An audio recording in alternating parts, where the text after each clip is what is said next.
In today's video, we are going to show you how to delete classes in Edpuzzle. Let's begin.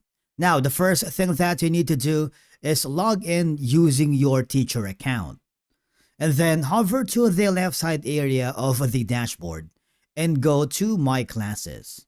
For example, you have multiple classes that you wanted to delete. It's super simple, all right? However, there isn't like an option for you to delete all classes at once. Instead, I am going to show you two methods.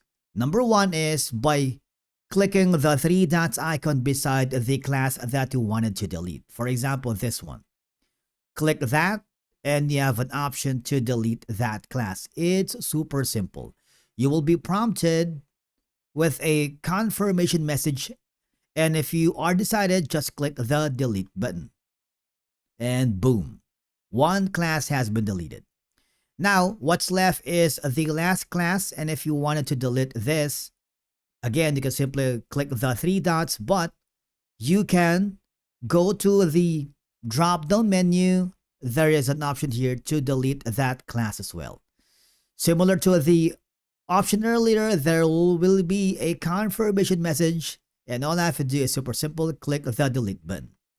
And basically, that's it for today's video on how to delete classes here in Edpuzzle. Thank you so much for watching. We will see you again in the next one.